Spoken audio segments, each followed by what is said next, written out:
All right. Where is Mr. Bryan? Here he is.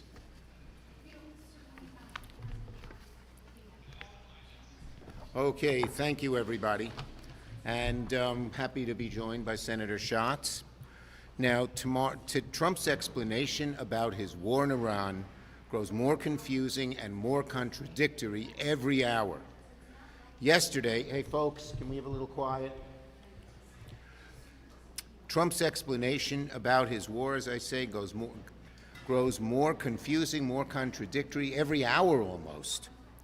Yesterday, Trump casually claimed, "I think the war is very complete," pretty much. But this morning, Hegseth stood before the cameras and announced that today will be the most intense day of strikes yet, involving, quote, "the most fighters, the most bombers, the most strikes," unquote. Which is it? Is the war ending soon, or are we on the brink of the worst fighting yet? Donald Trump's a liar.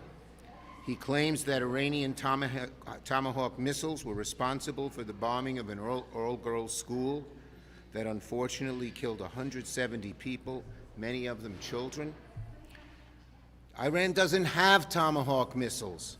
The claim is beyond asinine. It's just an outright lie. The president can't just talk off the top of his head on something as formidable as this.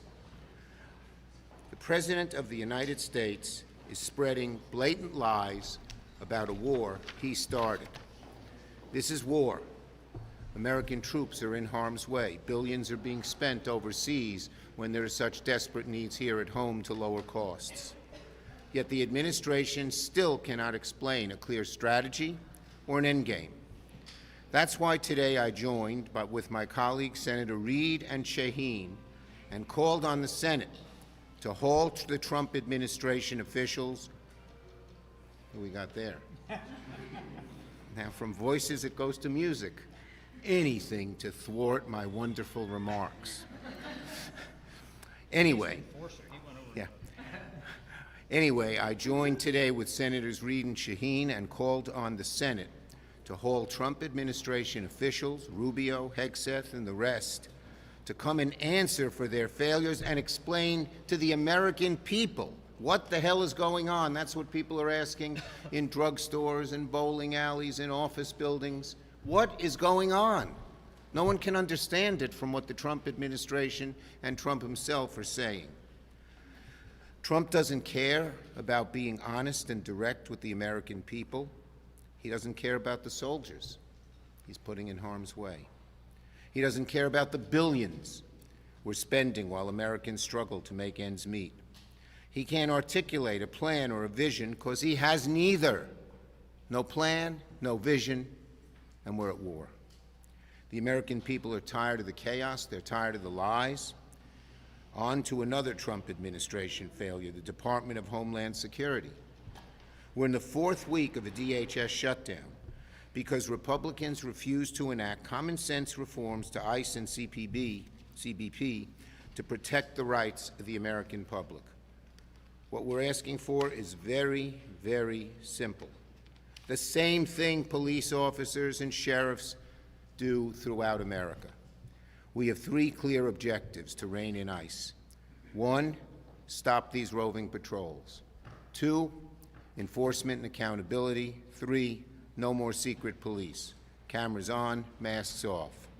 They're common sense reforms. The overwhelming majority of Americans back them. They know you don't bust into someone's house without a warrant. They know that police should not have masks.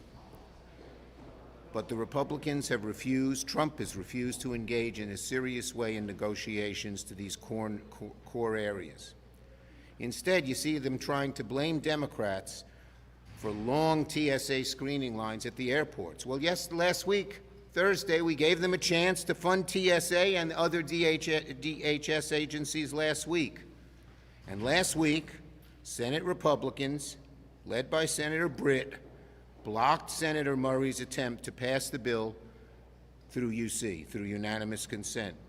It funded the Cybersecurity and Infrastructure Agency, CISA. It funded TSA. It funded FEMA and other important DSA functions. Republicans refuse to fund TSA, FEMA, and CISA. And why? To protect ICE, not to protect Americans. It's wrong. Republicans need to get serious. And now, Senator Schatz.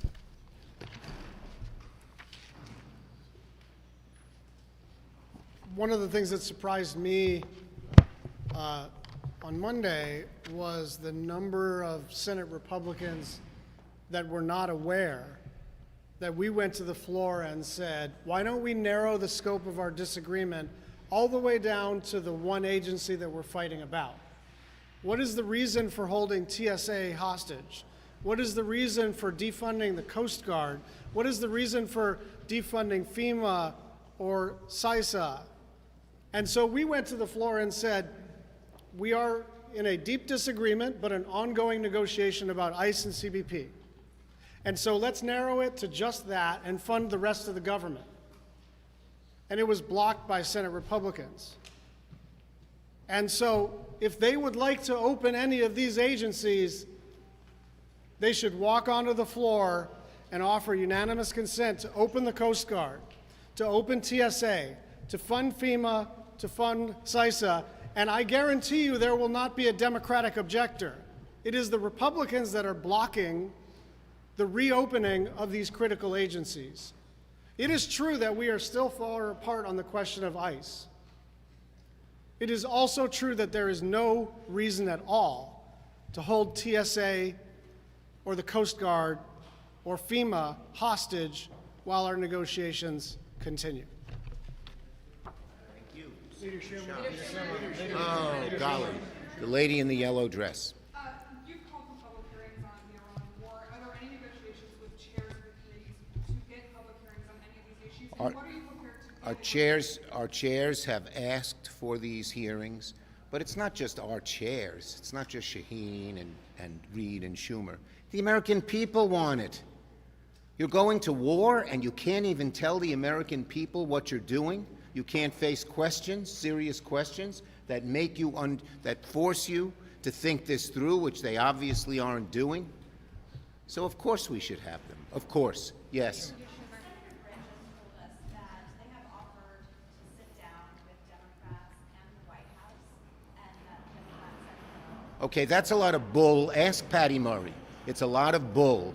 And second, we are constantly in communication with the White House. It's not that there's a lack of means of communication. We're sending things back and forth. It's a substantive problem. The White House will not budge on things that Americans want, like warrants, like demasking, plain and simple. So to put up this subterfuge, oh, it's the means of communication, bull. Ask Patty what happened. Yes. Thanks. Liam Cosgrove with Zero Hedge. 31 of your Democrat colleagues signed a letter regarding the Philadelphia American citizen who was murdered in the West Bank by Israelis. This is the 9th since 2022 murdered there. Why did you not sign that letter? I will have to, I haven't seen that letter. Leader What- Schumer, what- Yes. This was a month ago. Leader Schumer, what is your concern about a terrorism strike if DHS is not funded and the risk that poses to the United States? Look, there's plenty of money to fund CISA on its own, but very simply, if the Republicans are concerned about risk, pass, just by unanimous consent, pass what we put on the floor, which would have funded CISA. Easy, plain and simple. So don't ask us, ask them why they blocked it. Yes. Thank you, Leader Schumer.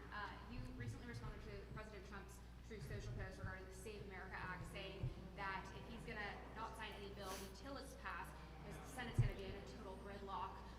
Can you just explain, isn't this sort of a stab in the back to the American people who 85% of them, 85% of voters support voter ID? Yes, but their bill isn't voter ID, number one.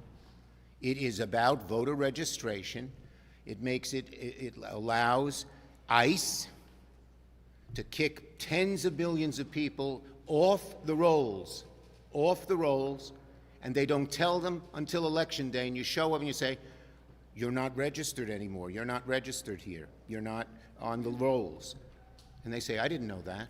This is a bill that destroys the country, and it is not about showing ID when you show up to vote. It's about the voter registration rolls, destroying them, purging them, not letting people know, and taking the rights in a algorithm put together by ICE, put together by Doge and Musk. It's an outrage, and that's why so many people don't want to pass it. Yes, yes, yes, yes. Can you comment on the implications for women, that bill? Yes, they if a change woman their- changes her name and you want to go first, to go register again, once you're kicked off the rolls and you have no way of knowing, only 5% of people register in person, you need a passport or your original birth certificate. If you have a new name, you're a woman, you change your name, no good. It's an outrageous bill, an outrageous bill.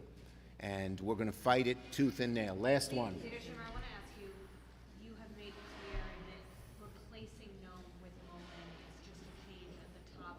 Are Democrats going to be united against voting for Mullen, a colleague? Look, In that the rot in ICE is deep. It's not one person. It goes deep within it. And what we need is not changing the personnel, but changing the law. That's what Democrats are for. So are you guys going to